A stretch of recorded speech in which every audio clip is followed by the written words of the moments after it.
Good morning, folks. Good afternoon. Good evening. We are back with Omar, and we are going to hear about his luxury Airbnbs after Memorial Day weekend. So, what you got for us? Just how good of a weekend was it for a luxury Airbnb kingpin like yourself?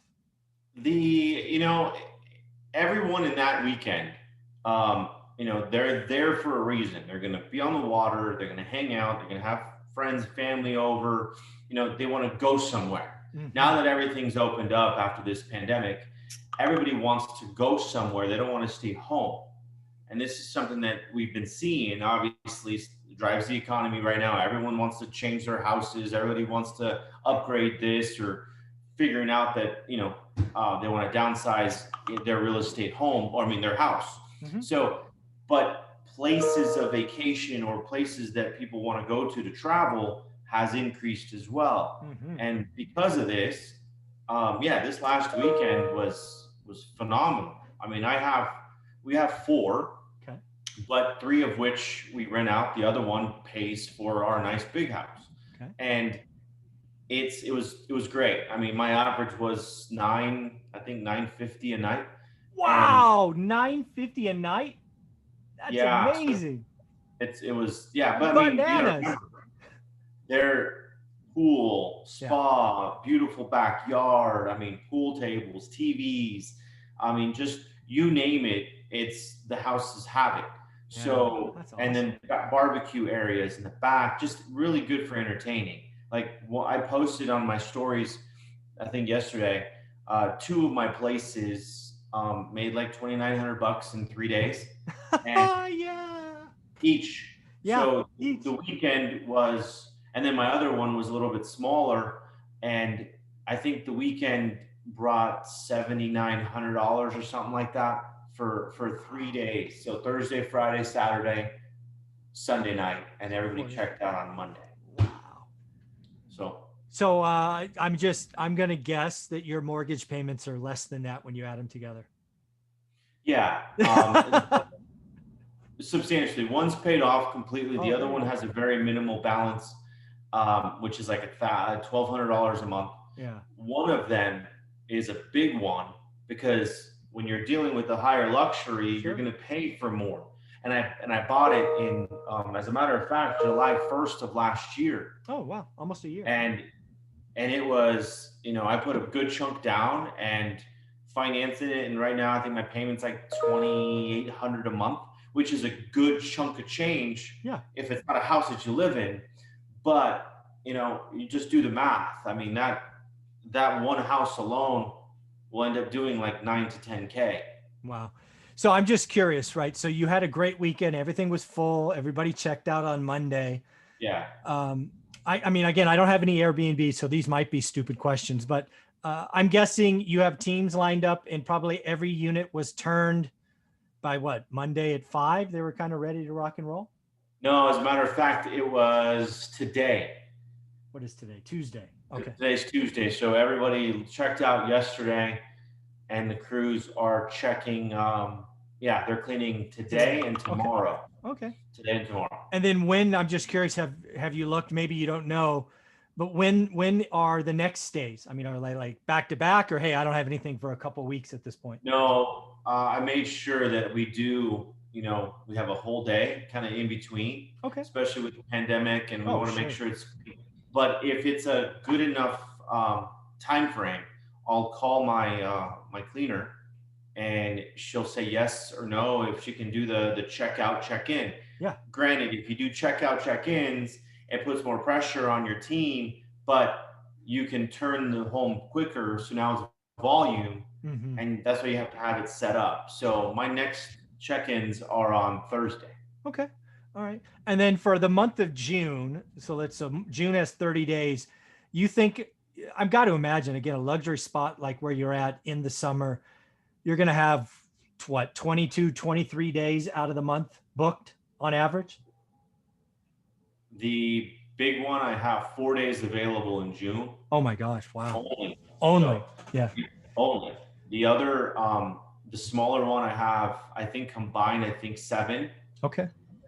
So I would say the average is probably a good, for June, Yeah. Just June. five 5 days to a week available is right now. about the average. Yeah. Wow. And again, you'll probably take some of those days, because it's only June 1st, for heaven's sakes. That's pretty Yes. amazing. And what you do, Mhm. you drop the prices in between that week Yeah. and just have a filler. Yeah, of And course. if somebody will do it because you drop your price, and then next thing you know, you now make $800-900 in 3 or 4 days, Yeah. and it covers that, and then it multiplies that by Yeah, that's awesome. 3. That's very cool. So, since you've owned these for a while, I just have to ask, what's a slow month for Havasu? What month? Like October, November? What's a slow month? You know, my 2019, November and December were slow. And slow probably means half the month. Yeah, no, like maybe 7-8 days were booked only. Oh, wow. Okay.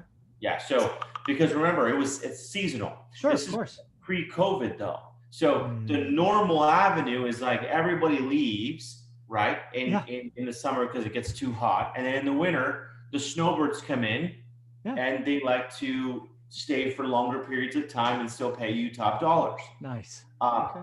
But that's in a normal market. I don't know now because, I bought the second one February of 2020, and I bought the third one July of 2020, and then my big one July of 2020 as well. So I'm in a different market, and it kind of just happened that way. And then COVID, stopped everything from happening in March, right?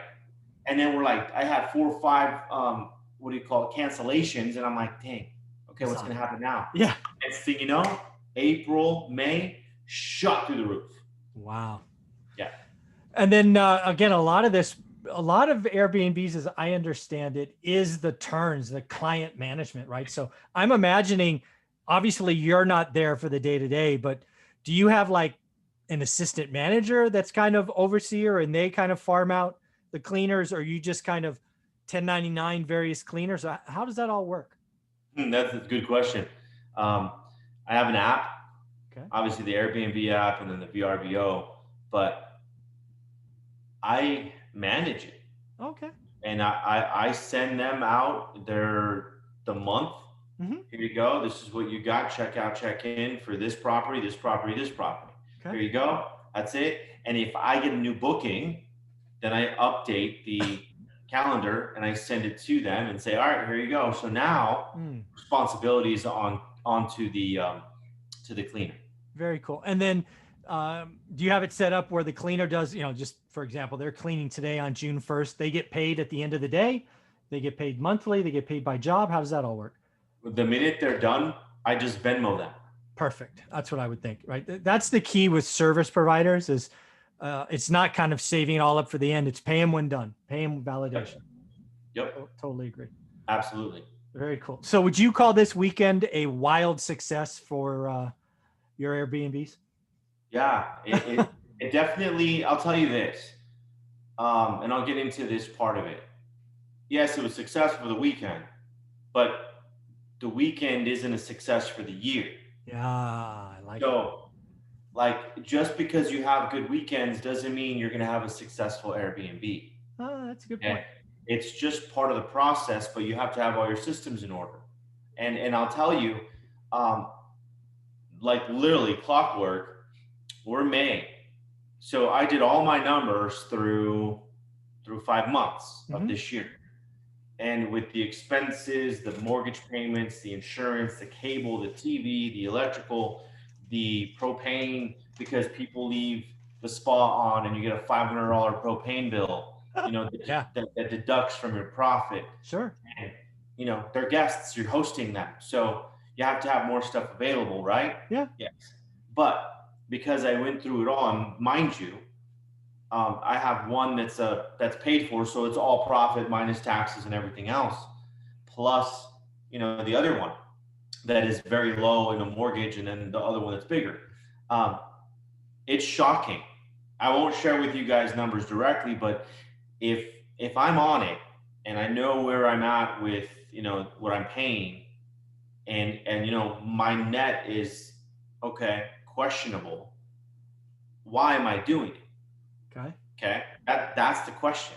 Well, there's 4 properties that I can depreciate. Yeah, exactly.